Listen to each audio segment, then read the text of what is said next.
Ever wondered what makes a person truly compassionate? Let's delve into it. Compassion, as we commonly understand, is a feeling of deep sympathy for another who is stricken by misfortune. But it's much more than just a feeling. It is a profound human emotion prompted by the pain of others.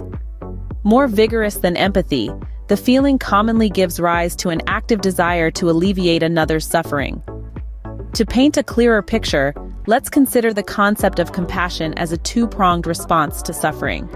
The first part is the deep awareness of the suffering of another. This isn't merely about recognizing someone else's pain. It's about truly understanding it. It's about putting ourselves in their shoes and experiencing their distress, their worries, their fears. This is where compassion begins, but it doesn't stop there. The second part of compassion is the wish to relieve the suffering. This is what sets compassion apart from empathy or sympathy. Empathy is feeling the same emotions as another person, and sympathy is caring about their well-being. But compassion goes a step further. It's not just about feeling, it's about doing. It's about taking the steps, however big or small, to help relieve someone else's suffering. Let's look at some examples of acts of compassion we often overlook in everyday life. Listening to a friend's troubles without judgment or interruption is an act of compassion. Helping a stranger in need, even when it's inconvenient for us, is an act of compassion. Donating to a charity, volunteering your time, or even just offering a kind word to someone having a rough day, these are all acts of compassion. They may seem small, but their impact can be profound. So, compassion isn't just about feeling bad for someone else. It's about understanding their pain and then taking action to help. It's about turning empathy into action, turning care into courage, turning love into labor. Compassion, then, is not just sympathy or empathy, it's about taking action. But how does compassion manifest in real-life situations, one might wonder? Let's delve into a few stories that beautifully illustrate compassion in action. Picture this. An everyday scene unfolds on a crowded city bus. Amidst the hustle and bustle, a young woman notices an elderly man standing, clutching onto the pole for dear life. Without a second thought, she stands, offering her seat to him. A simple act, but one that speaks volumes about her empathy and consideration for others. Now let's shift our gaze to a school playground. Here, a young boy, barely 10 years old, notices a man sitting alone on a park bench. The man's clothes are worn and his face etched with the lines of hardship. The boy, with his lunchbox in hand, walks over and offers the man his sandwich. He might not fully comprehend the man's circumstances, but his instinct to share, to alleviate another's hunger, is a touching example of innate compassion. These stories, though seemingly small, are profound in their implications. They remind us that compassion is not always about grand gestures or heroic acts. It is found in the everyday, in the small acts of kindness that often go unnoticed. It is about recognizing the suffering of others and taking steps, big or small, to alleviate it. Compassion is about the young woman on the bus who saw an elderly man in need and offered him her seat. It's about the young boy who saw a homeless man and shared his lunch. It's about all of us when we put aside our own needs and comfort to help those around us. These actions, these moments, they are the essence of compassion. They teach us that compassion is not a passive feeling, but an active response. It's about being present, being aware of the world around us and acting on our empathy. So when we ask ourselves, what does compassion look like? We need only remember these stories, for they show us that compassion is not just a feeling, it is a choice. It is a choice to put others' needs before our own, to make a positive impact, no matter how big or small the act. As we can see, compassion is about putting others' needs before our own, no matter how big or small the act. And why should we care about being compassionate, you may ask? Well, the power of compassion extends far beyond just a warm, fuzzy feeling. It has tangible benefits, both for the giver and the receiver. Let's take a moment to delve into this. When we extend compassion, it does more than just help the person we're showing kindness to. It has a profound effect on us as well. It's like a 2-for-1 deal in the supermarket of life. Acts of compassion can lead to a surge in feel-good hormones like oxytocin, also known as the love hormone. This can result in increased happiness and reduced stress.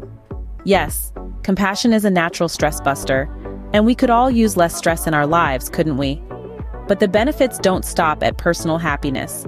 Compassion has a ripple effect. It's contagious, in the best way possible. When one person acts compassionately, it often inspires others to do the same. This creates a cycle of kindness that can change the atmosphere of an entire community. It's like dropping a pebble in a pond. The ripple effect can reach far beyond the point of impact, touching lives we may not even realize. Moreover, compassion helps us to connect with others on a deeper level. It bridges gaps, heals wounds, and fosters a sense of unity and understanding. It breaks down barriers and promotes a sense of togetherness. In a world that can often feel divided, compassion is a tool we can all use to build bridges and create harmony. And let's not forget the recipients of compassion. For them, it could mean the difference between a bad day and a good one, between feeling alone or feeling seen and understood. Compassion has the power to lift spirits, to comfort, to heal. It is a beacon of hope in a sometimes chaotic world. So, compassion improves not just our lives, but the world around us as well. Next time you have the opportunity to show compassion, remember its power. It's more than just a kind act. It's a catalyst for positive change.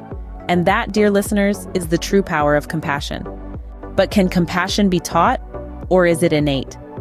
This question has been a topic of debate for centuries. However, the consensus among psychologists today is that compassion, much like any other skill, can indeed be cultivated and developed. Think of compassion as a muscle.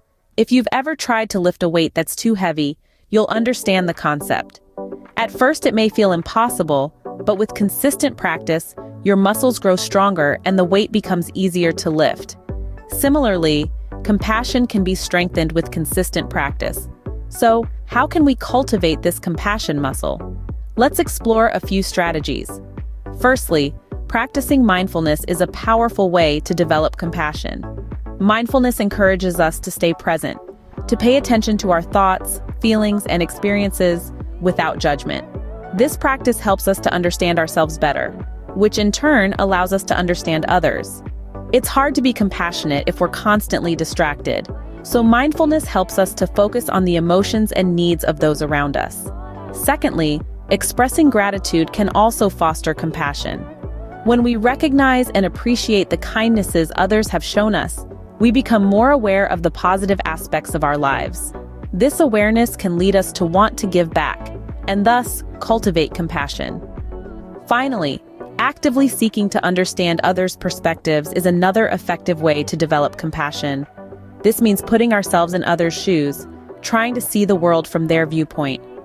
This practice can help us to empathize with their struggles, thereby fostering compassion.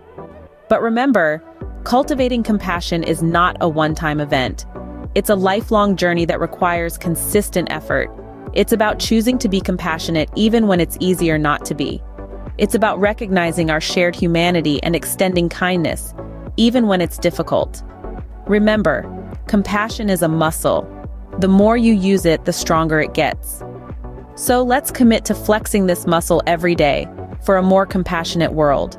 So, what can we do to bring more compassion into our lives and our world? There's a world out there that's in desperate need of compassion, and the good news is each one of us has a role to play. It doesn't take grand gestures or heroic acts to make a difference. In fact, it's often the small, simple actions that have the most profound impact. Imagine this. You're on your way to work, and you see someone struggling with their bags. You could easily walk past, absorbed in your own world, your own troubles. But instead, you stop and lend a hand. That single act of kindness, seemingly insignificant in the grand scheme of things, could make that person's day a little bit brighter. It's as simple as lending an ear to a friend who's going through a tough time. It's about being there, really being there, offering your undivided attention and listening without judgment. It's about recognizing their pain, their struggle, and simply saying, "I'm here for you." Or consider your neighbor, the elderly lady who lives alone and struggles to maintain her garden. What if you spent just 1 hour on a Saturday morning helping her out?